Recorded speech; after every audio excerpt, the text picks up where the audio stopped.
Hello. Sure. So, Hello. Let's see. 10987. Good, because I don't know the rest of it. Did I hear what I think was the most rousing applause I have heard for anything recently? Is that what I just heard out there?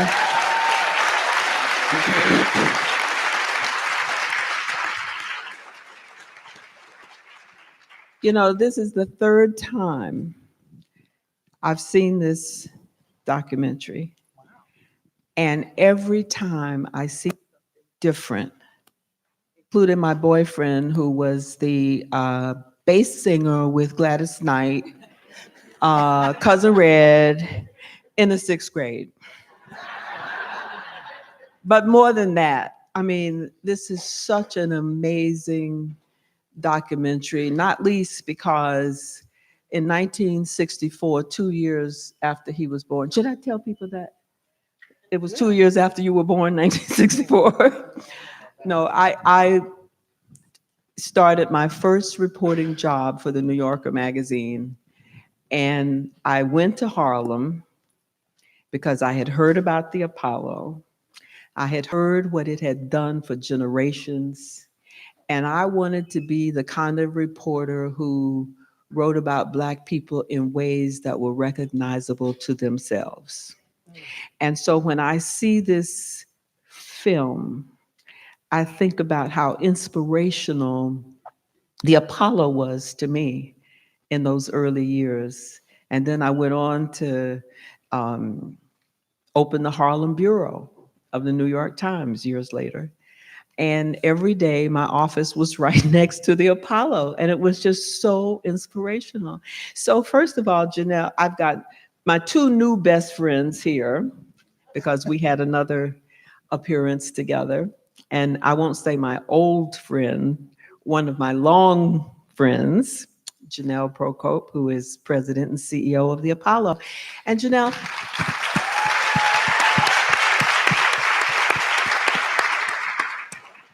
I'd just like to ask you, first of all, what is your reaction to this documentary? I mean, it's you, it's your thing. You have to, Hello? Okay, yeah, got this. there we go. Well, I think that, first of all, this is the A team right here. I am so blessed, we all are, to have had Roger as the director and Lisa as the producer. And what I think this is a love letter to the Apollo. And this is my 17th year at the helm of the theater.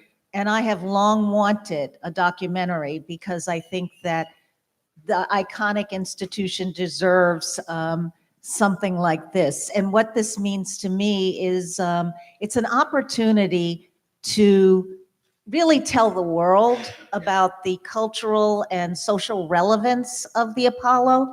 And I think that it's a brand that's known worldwide, but a lot of people really don't know what does it mean? What happened there? And maybe you know that it launched the careers of so many greats, but you kind of don't understand really the significance of it. And I think that's the important thing about the documentary. And let me just tell you a few things about the producer and the executive producer. I don't want you whipping out your phones and looking up their curriculum vitae this here, but I want you to do that later because I'm not going to go into all of the many wonderful things that they have accomplished in their lives. But Lisa had actually, you grew up in Harlem, right? A good bit of your early years, and you were in the music industry, and then you stopped, got out of that, and you got into producing.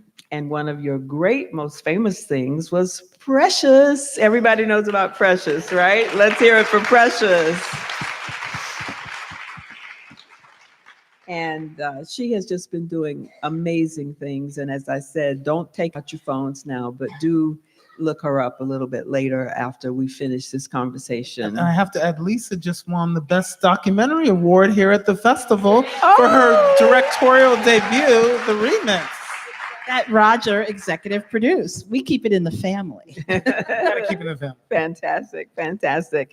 And of course, Roger Ross Williams, one of my new best friends, award-winning documentarian, and producer, writer, and the first African-American director to win an Academy Award with his short film, Music by Prudence.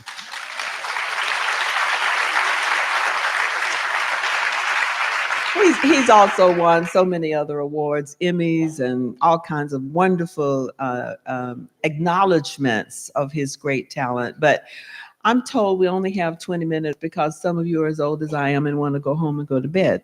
So, so I'm just going to start to continue with you, Roger.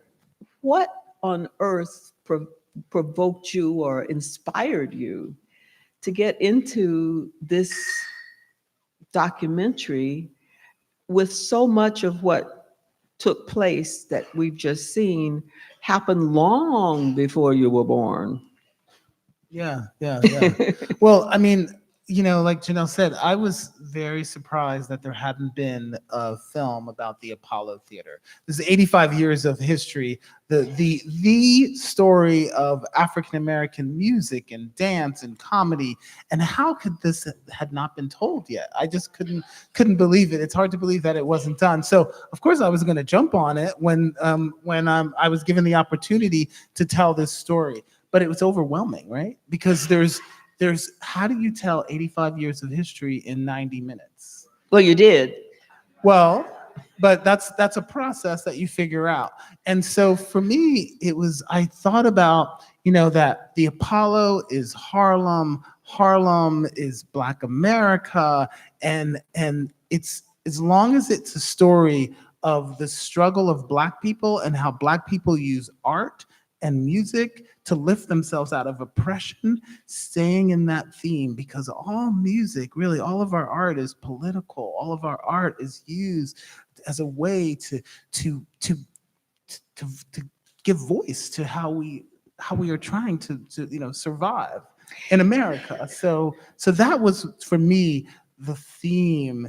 And then when Ta-Nehisi, the great gift that is Ta-Nehisi, came along, and they were turning Between the World and Me into that amazing stage piece. I thought, okay, this is a way to connect the past to the present, because a lot has not changed in America.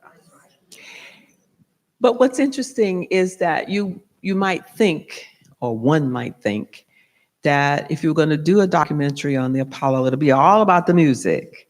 How did it evolve into this dynamic testimonial of what you just talked about, of what African Americans have gone through over the years, and how their art speaks to that? Lisa?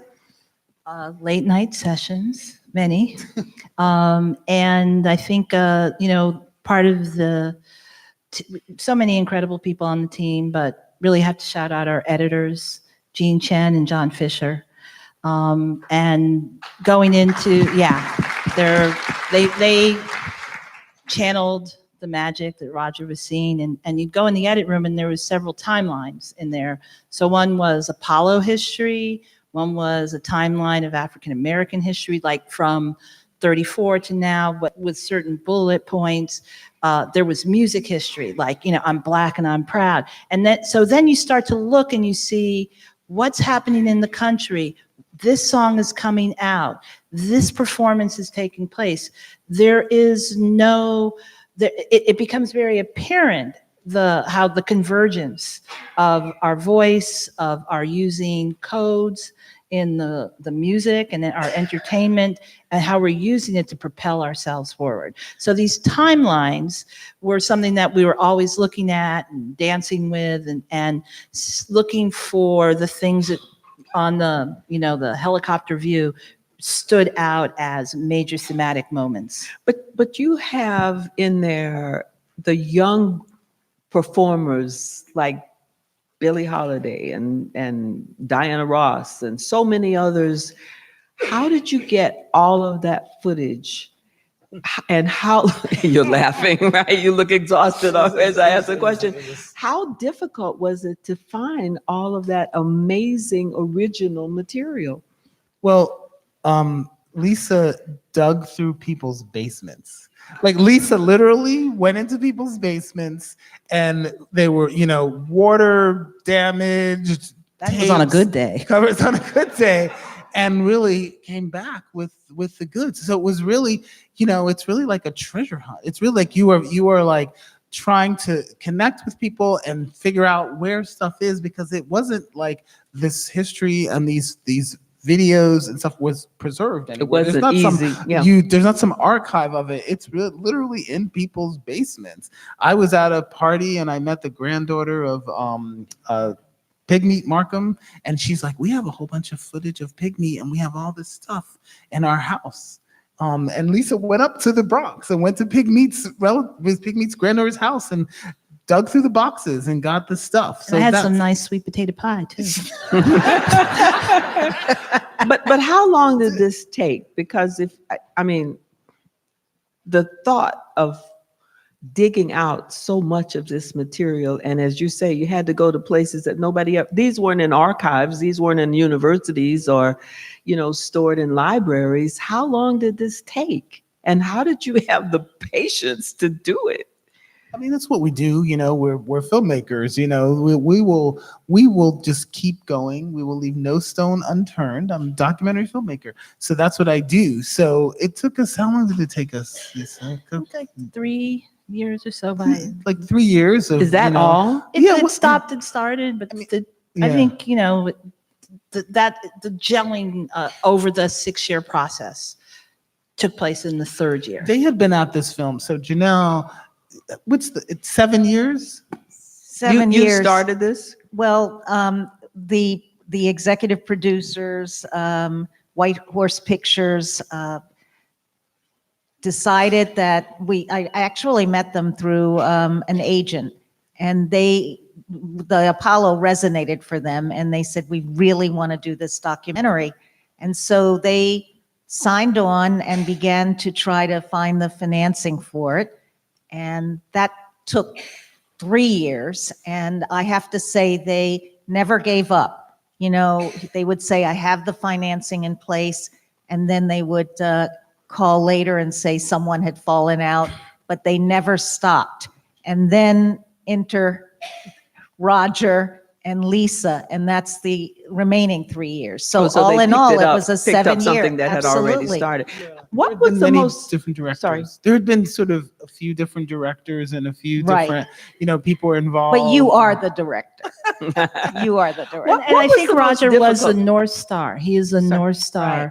of this project. All right. That the artists who are doing these interviews, who are not the easiest ones to get on camera, some of the other investors who came on board, they just really took to Roger's vision and his passion and his unique storytelling ability. So he's being really modest, but he is our North Star. What was the most difficult?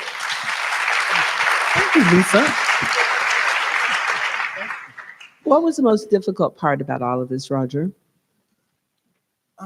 Well, I think the most difficult part was sort of figuring out the puzzle. It was really like sort of, just sitting with the material, all this material. You can't watch it all, 85 years of history. It takes a long time. So like, what is the intellectual concept behind this? How am I going to tell this story in a way that works? And I didn't want to make a 5-hour documentary or even a series. I wanted it to be something you could sit down in one viewing in 90 minutes. I think documentaries should be 90 minutes. And 90 minutes and get a picture. It's not the whole picture. Of course, there's going to be huge holes and huge gaps in it because we can't tell every single thing that happened, but it's like getting a picture, getting sort of a feel of what the Apollo means to the community, what it means to Black people, what it means to artists, and getting that and walking away with that feeling. It's more of an emotional. For me, I'm an emotional storyteller, so I want to tell it from emotion. what is the emotional arc of the Apollo, and how do you feel emotionally about these performances and these people? Lisa, were there any pardon me, were there any surprises as you dug through people's basements and talked to various ones trying to unearth this great story? Well, if anything, the journey to discover archive just it's actually there's a sad note to it. You know, I think our history in this country is such that oftentimes we've had to leave our homes in the middle of the night when someone's burning them down, and we've lost a lot of our history. And if anything, it's instilled a deep passion to find and help support archiving even more, because we are the best reliable narrators out there, and we need our archival material to support the truth of our stories, but also our successes and triumphs. Roger, you talked about Ta-Nehisi and the impact that he had on helping you to develop this. What lessons are you hoping will be learned by this for generations to come? Because when you think about the Apollo and all the stars, so many of them are gone now. So what kind of lessons do you hope this will have for future generations? Yeah. Well, I hope that the way that Black people use music to lift ourselves out of oppression is something that continues. And I think that's something that the Apollo is continuing to do. And I think that's the future of the Apollo. You know, Ta-Nehisi says something in the film that to me sort of exemplifies everything that the film is about. And he says that, you know, our music is so beautiful that even those with their boot on your neck can't help but sing along. That to me says everything about what this film is about. And I think that the future is what the Apollo is doing now. Yeah, that's the other part of your question, your initial question about what the film means to me. It's Roger sort of dealt with the first chapter, and now the Apollo can begin to talk about the second chapter, where we're going for the future. What do we want to be in the 21st century? And I think that the piece that you saw, that our executive producer, Camila Forbes, adapted for the stage is the kind of work that we really want to be doing in the 21st century. We really want to create a new canon for the 21st century for the performing arts that focuses on the African American and African diaspora, sort of narrative and point of view. And so just as you saw in the film that the Apollo was home, that's what we want it to be in the 21st century. Home, a place where artists can feel that they can come and, workshop what they're passionate about.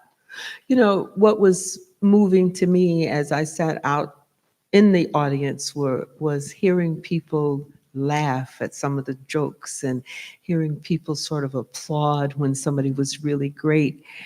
And there seemed to be, and correct me if I'm wrong, please, I don't think I'm going to be wrong.